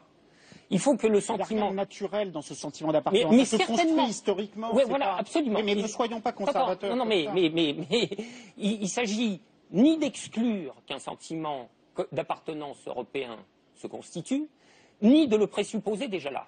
Il faut se situer quelque part entre les deux. Avançons donc. Oui, mais avançons, mais je veux dire, l'appartenance politique est quelque chose qui ne se décrète pas. Ce n'est pas l'effet d'un constructivisme comme ça. Voilà. Les communautés politiques sont des productions d'une histoire longue. Comme vous le dites d'ailleurs dans votre livre, qui est très intéressant, vous dites qu'il n'y a pas de sentiment naturel de proximité des gens de l'Île-de-France par rapport aux gens du Limousin. C'est quelque chose qui se construit à travers des institutions, des règles. Et bien moi je pense qu'entre des jeunes Portugais ou des jeunes Grecs ou des jeunes Italiens ou des jeunes Français, il est possible de développer par de meilleures institutions un sentiment et une existence effective de solidarité. Et c'est pour ça que les institutions sont importantes. Et la façon dont on organise. Donc, moi, la seule chose avec laquelle je me sens en désaccord avec vous, c'est que je trouve trop pessimiste. C'est-à-dire que vous vous dites, on ne peut pas, il n'y a pas de sentiment d'appartenance, et quelque part, c'est presque une vision de la nation assez conservatrice, où on ne peut rien, on peut pas dépasser. Je pense qu'il est possible de la dépasser, et que dans tous les cas, il faut essayer et mettre des propositions sur la table, constater éventuellement que certains pays n'en veulent pas, mais tant qu'elles ne sont pas là, conclure que tout ce qu'on peut faire, c'est sortir. Sortir de l'euro, sortir de l'Europe. Je trouve que c'est quand même très pessimiste, sans même avoir fait des propositions permettant de voir si, avec les Italiens, les Grecs, les Portugais, on peut. Il parle de la malfaçon. Il faut poser le problème complètement. L'histoire atteste qu'on a pu faire des peuples de peuples, que des peuples ont pu se rassembler pour faire des peuples de rang supérieur. Toute l'histoire de l'unification allemande, de l'unification italienne, et même de la formation de la nation française. Est là pour en témoigner, n'est-ce pas? Mais il faut voir selon quel processus. Ces unifications nationales se sont faites sous l'égide d'un constructivisme étatique, car c'est l'État qui a été l'instituteur et le constructeur de la nation, qui a recouru à des procédés extrêmement brutaux. C'est-à-dire, pour rassembler de l'hétérogène dans une communauté politique à peu près homogène, on a passé le bulldozer sur toute une série de diversités linguistiques, culturelles, métrologiques, etc., etc. Et ça a été des processus extrêmement violents en vérité. Le constructivisme étatique de la nation est violent. Et il a procédé par des moyens qui ne nous sont plus accessibles, Dieu merci. Là, vouloir faire une renaissance d'État, c'est encore plus violent. Une seconde. Il faut donc se poser la question des ressources politiques par lesquelles on pourrait constituer un peuple européen. Et il faut surtout se poser la question pratique de savoir à quel horizon temporel. Nous avons une expérience en cours historique, dont je ne connais pas exactement les résultats, même si je suis plutôt pessimiste, qui est l'expérience grecque. Je veux dire, le peuple grec est dans l'urgence, il est dans l'urgence humanitaire. On ne va pas lui reprocher de céder au repli nationaliste s'il entreprend de sortir de l'euro, ce qui n'est pas acquis d'ailleurs, mais s'il l'entreprenait, on ne pourrait pas lui faire ce reproche au motif qu'il ne jouerait pas le jeu européen, de la constitution du peuple européen, etc. etc. Donc c'est une bien belle chose d'en appeler à la constitution des communautés européennes, mondiales, etc. Mais la question c'est dans quel horizon temporel? Alors en général, les gens qui soutiennent ce genre de position sont parfaitement installés dans leur situation matérielle et ils ont le temps d'attendre que le processus prenne 20, 30, 50 ans. Ça ne leur pose pas de problème. Je voudrais simplement rappeler le tragique destin de l'Europe sociale. Ce gros lot qu'on nous agite sous le nez depuis maintenant bientôt 25 ans. Bon, je veux dire, l'Europe sociale est un truc qui a été définitivement rangé au magasin des accessoires et plus personne n'entreprend de la sortir car il se couvrirait de ridicule. Et ça montre bien, l'Europe sociale, c'est même pas la communauté politique européenne intégrée, n'est-ce pas? C'est bien moins ambitieux et ça n'a même pas réussi à voir le jour. Donc il faut se demander pourquoi et il faut tenir en compte que certaines populations n'ont plus le temps d'attendre. Il y a des peuples qui ont été, il y a des peuples, je vous rends la parole, mais il y a des peuples qui ont été économiquement persécutés en Europe. Les Portugais, les Irlandais, les Espagnols, les Grecs, etc. Et qui n'ont pas le temps d'attendre. Alors il faut les laisser jouer les cartes qu'ils ont à leur disposition. Non, Thomas Piketty dit que vous êtes pessimiste. Moi, je vous trouve même franchement réactionnaire. Que vous en êtes. Non, vous êtes comme une grande partie de l'extrême gauche. Vous dites très justement que historiquement, les nations se sont construites par la force, c'est l'État qui a imposé la nation, j'entends bien. L'originalité de l'Europe, c'est qu'elle s'est construite sur le refus de la violence. Et je crois que vous sous-estimez deux choses. La première, c'est que les jeunes Européens de moins de 30 ans se sentent européens. C'est-à-dire que vous vous interrogez autour de vous, vous lisez les sondages. Cette notion d'identité européenne chez les jeunes s'est imposée assez rapidement et vous interrogez les jeunes, ils vous disent « je suis français, je suis européen », ils ne voient pas de contradiction. Donc l'Europe est fondée sur le refus de la violence. Ça, c'est tout à fait nouveau. Par ailleurs, l'Europe que vous critiquez, manque d'Europe sociale, manque de démocratie, etc., c'est comme l'économie de marché, c'est très imparfait. Il n'empêche que si vous sortez de l'Europe, l'Europe est considérée comme un modèle, comme une espèce de miracle historique de peuples qui se sont entre-déchirés pendant 1000 ans et qui tout d'un coup sont capables de vivre ensemble. Donc ce modèle doit être perfectionné. Et ceci est possible, mais à condition de ne pas tenir un discours fixiste, là aussi comme en économie, mais un discours, volontariste, le mot, on en abuse, mais pour notre génération, l'Europe est notre seule utopie. C'est notre seule utopie raisonnable, c'est notre seule utopie sérieuse et c'est la seule que nous pouvons réussir. Mais vous poursuivez des utopies aux frais d'autres personnes. Mais attendez, aux frais... Mais oui, aux frais d'autres personnes. Mais aux frais de qui? Aux frais de toutes les populations qui souffrent l'état présent de la construction européenne. Non, mais je suis quand même pas responsable de l'incurie et de la corruption du gouvernement grec, de l'incurie et de la corruption de l'Église orthodoxe grecque, qui ont l'un et l'autre pillé le peuple grec. Moi, je suis tout à fait du côté du peuple grec, à condition que l'on fasse rendre gorge à des gouvernements corrompus et une Église orthodoxe qui possède la moitié du pays et qui ne donne rien au peuple grec. Alors parlons des choses vraies. Les Grecs ne sont pas victimes de l'Europe, ils ne sont pas victimes de l'Allemagne. Mais bien sûr, ils sont victimes de leur oligarchie. Mais c'est une plaisanterie. Mais c'est une plaisanterie, Monsieur Sormand. Allons en Grèce tous les deux, allons regarder ce qui se passe, allons voir qui est riche en Grèce. Allons-y chacun de notre côté. Est-ce que les armateurs grecs payent de l'impôt en Grèce? Non. Est-ce que l'Église orthodoxe paye de l'impôt en Grèce? Non. Il n'y a que les classes moyennes et les pauvres qui sont appelés à payer l'impôt en Grèce. Que la situation grecque ait à voir avec un certain nombre défectuosités patentes, par exemple de l'appareil de prélèvement de l'impôt. Ce n'est pas des défectuosités. Mais oui, le peuple est volé par sa propre oligarchie. Oui, donc n'accusez pas l'Europe et l'euro. Il y a beaucoup quand même, parce que les banques françaises et les banques allemandes sont très contentes de recevoir dans leur coffre les comptes de ces riches armateurs grecs sans ensuite aider l'administration grecque. Donc on dit aux Grecs, allez-y, modernisez vos impôts. C'est très bien. Non, mais que les banques françaises. Oui, mais c'est aussi le gouvernement français, que les banques françaises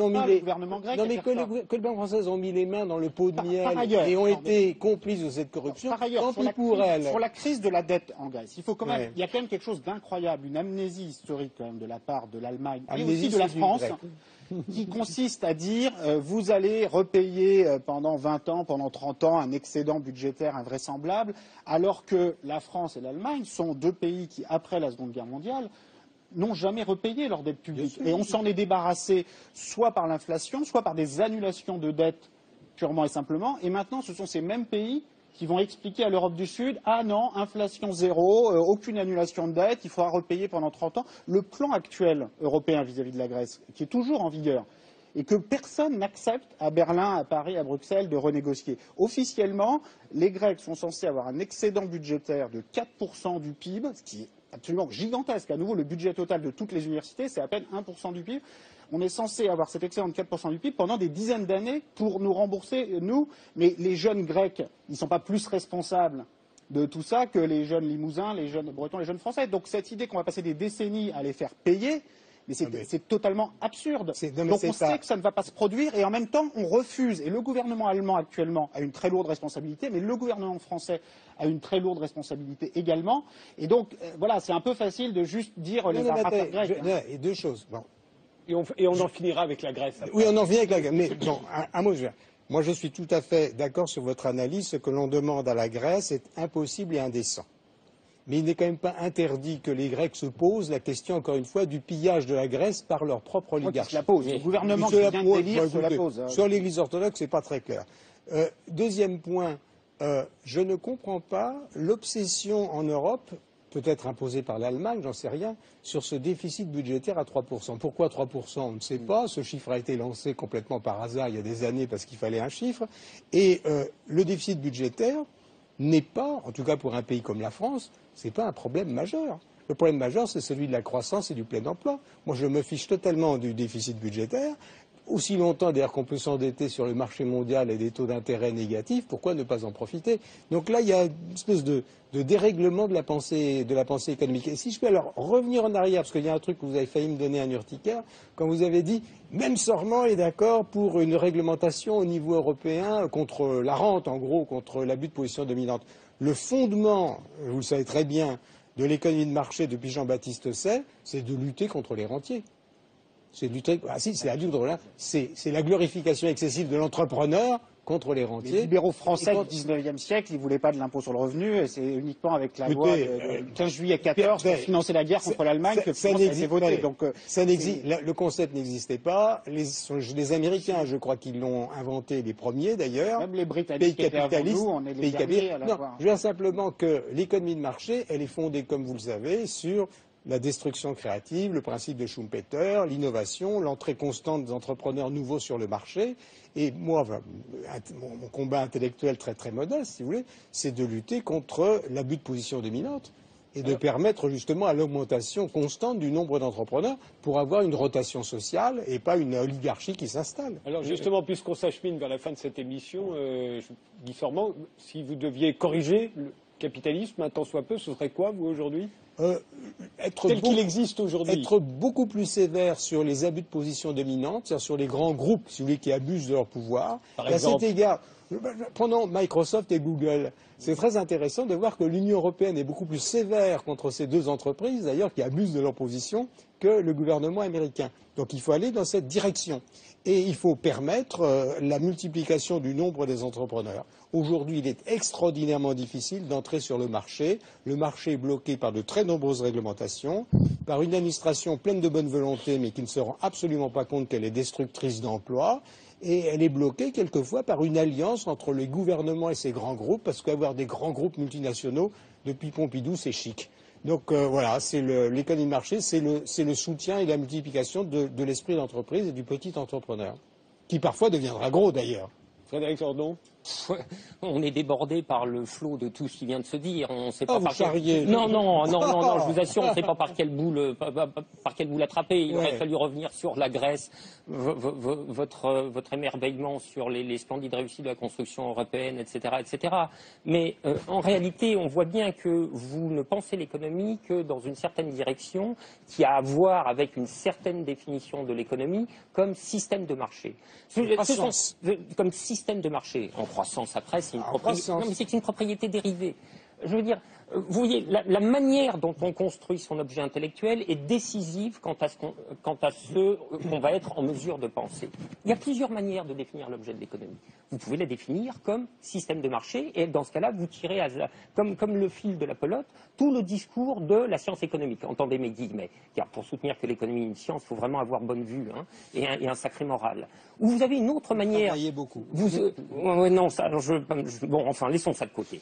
Il y a une autre manière de définir l'objet de l'économie qui est de la définir comme mode de production capitaliste. Alors, mais ça, c'est tout autre chose. Ça fait dire de tout autre chose. Alors, évidemment, vous, à partir du moment où vous avez adopté la perspective de l'économie, du système des marchés, vous êtes pour qu'on accroisse toutes les marges de manœuvre de ces pauvres gens qu'on appelle les patrons, comme s'ils n'en avaient pas déjà suffisamment. Vous nous présentez comme étouffés de contraintes, etc., alors même qu'en longue période, enfin depuis 3 décennies, le système des contraintes qui pèsent sur l'entreprise n'a pas cessé de s'alléger, depuis les contrats de travail, les libertés d'organisation productive, etc.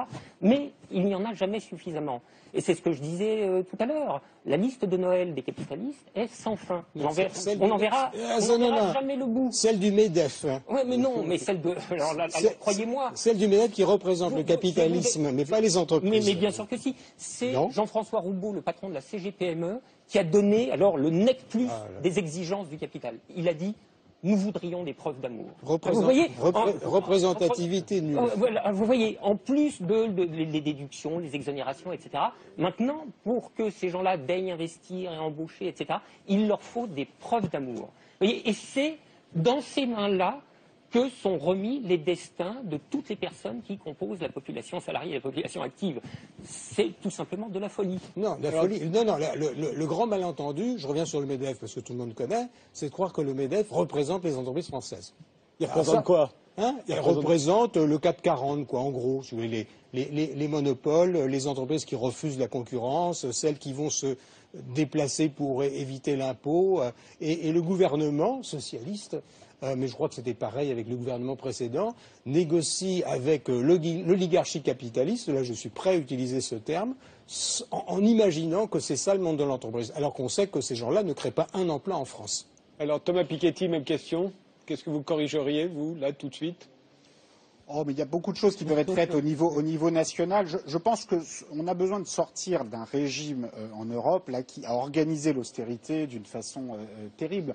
Vous savez, quand on fait la comparaison avec ce qui s'est passé aux États-Unis sur les 5 dernières années, c'est quand même dramatique. Le taux de chômage était le même aux États-Unis en zone euro il y a 5 ans. Or là, le chômage a explosé en zone euro, il a chuté aux États-Unis. Donc maintenant, on nous explique mais le problème, c'est les rigidités en Europe, il faut libéraliser le marché des autocars, tout ça. Bon, c'est très bien, c'est sans doute très utile de libéraliser les autocars, mais c'était déjà comme ça il y a 5 ans. Donc c'est pas ça qui explique que le chômage ait explosé en zone euro et chuté aux États-Unis. Donc ce qui explique ça, c'est qu'on s'est enfermé dans ce dogme de l'équilibre budgétaire, du retour très rapide à l'équilibre budgétaire. Résultat, on a tué la croissance. Et moi, je suis convaincu que ce qu'il faut faire aujourd'hui, l'urgence, c'est qu'enfin le gouvernement français, le gouvernement italien reconnaissent que les nouveaux traités qui ont été adoptés en Europe en 2012 et qui ont organisé cette austérité budgétaire, eh bien, ces traités ont été un échec. Et le plus tôt on le reconnaîtra, le mieux ce sera. Mais ces dispositions budgétaires ont reçu un caractère quasi constitutionnel parce qu'elles sont inscrites dans des traités. Sauf que les traités, ils sont changés tout le temps. La bonne nouvelle, c'est qu'on les change tout le temps. Ils sont changés tout le temps, mais tout le temps pour le pire. On en accroît systématiquement la logique. C'est pour ça qu'il faut mettre des propositions sur la table pour les changer pour le mieux. Voilà. Non, mais ça, si tu veux, c'est une bonne parole qui ne peut recevoir que l'accord. Mais il faut examiner les conditions concrètes de cette mise des propositions sur la table. Qui a exigé cette anomalie politique de première grandeur qui a consisté à constitutionnaliser dans les traités des dispositions substantielles de politique économique. Qui l'a exigé? Sur l'impôt, sur les déficits budgétaires. Sur le déficit budgétaire, le statut de la Banque centrale, ses missions, le rapport au marché financier, le régime de la concurrence, etc. Toutes les grandes dispositions de politique économique sont intouchables. Elles ont été soustraites à la délibération politique ordinaire. Et le Parlement européen ou le Parlement de l'euro que tu voudrais faire surgir que tu appelles de tes vœux n'y pourrait rien. Il y a un pays en particulier qui n'est pas décidé à revenir sur cette organisation-là de l'Union européenne, c'est l'Allemagne, et pour une raison très très simple. C'était sa condition sine qua non pour entrer dans le contrat de la monnaie unique, car elle voulait à tout prix éviter l'altération de ses propres principes économiques et monétaires. Je ne vois pas pour l'heure, et à moyenne échéance, je ne vois pas pour quelle raison l'Allemagne reviendrait sur ce choix de sanctuariser un certain nombre de mesures absolument structurancette de politique économique. Réponse de Piketty. On est au cœur du débat. Moi, sur cette question européenne, je suis convaincu que si la France, l'Italie, l'Espagne, la Grèce proposaient à l'Allemagne un nouveau traité européen dans lequel on déciderait à la règle de la majorité, dans le cadre d'un Parlement de la zone euro, le niveau du déficit, le niveau de l'impôt sur les sociétés, eh bien ce serait très difficile à l'Allemagne de dire non. Et si l'Allemagne disait non, alors là, les questions de sortie de la zone euro que vous brandissez dans votre livre pourraient se poser. Et ce serait une question. Mais il faut commencer par mettre ça sur la table, parce que je pense que ce serait très difficile.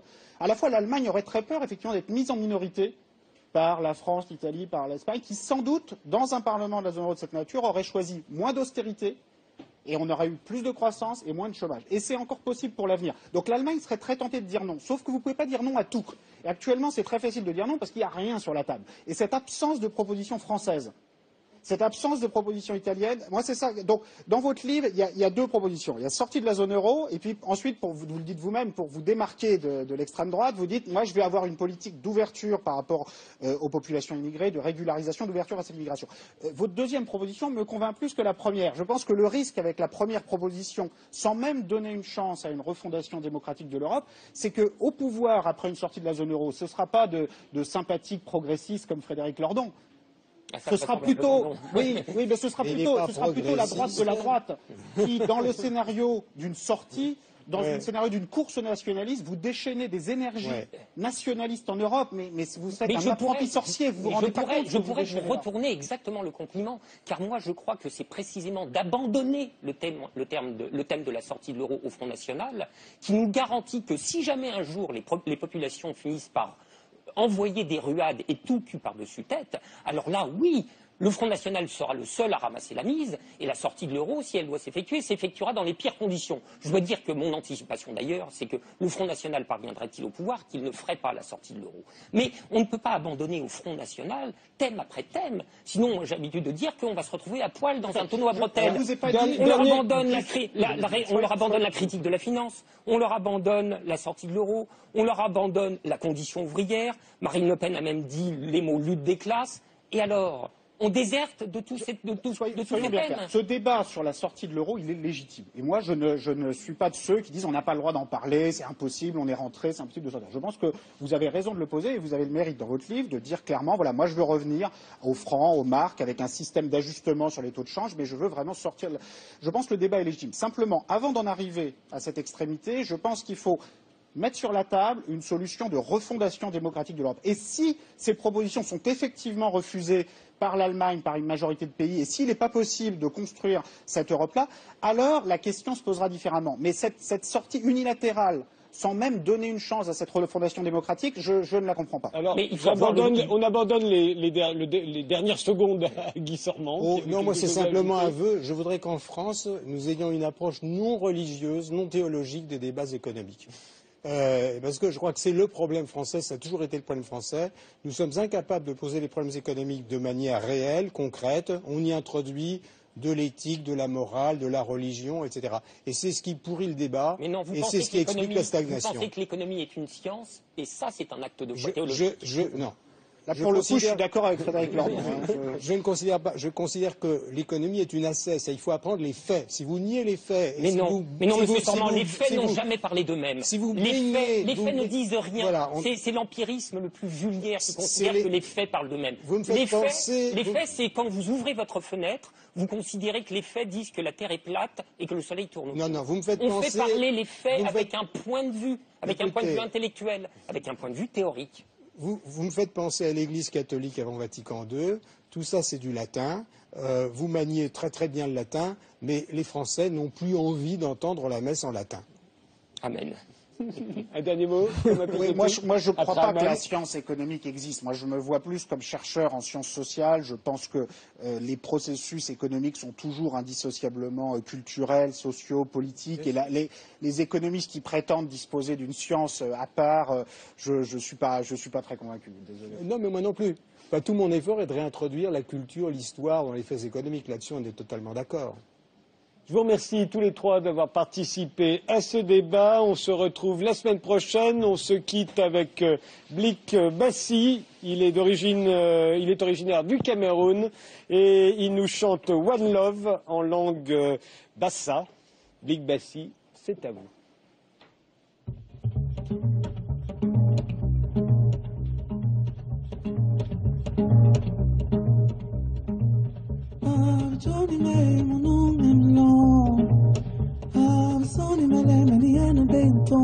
One love, one love. I'm Johnny May, one long. I'm Sonny Malay, many and Benton. One love, one love. Remember, one love, one love.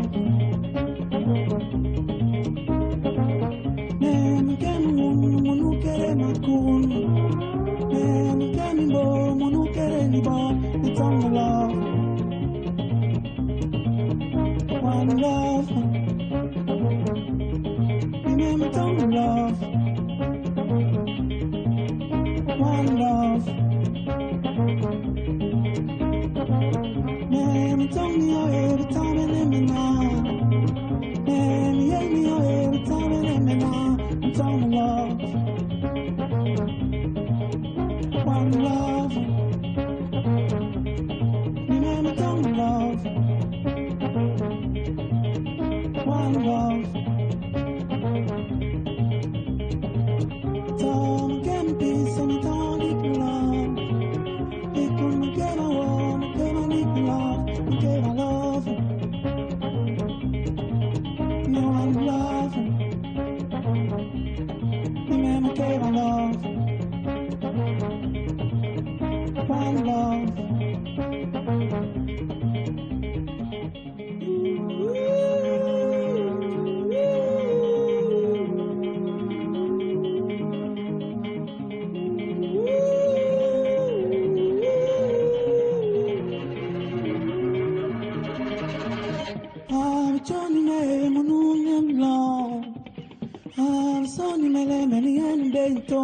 One love, no lemon, baby, get my love. So me and me, baby, I'm never love. I saw you and me, baby, I'm get my love. Yeah, my lemon, never me, baby, love. No, never love. So only, baby, I'm love. Never love.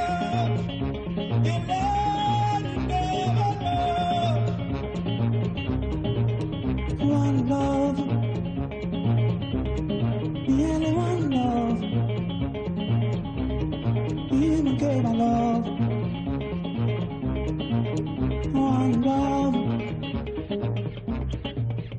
one love. You never get my love. Yeah, one love. You never get my love. One love.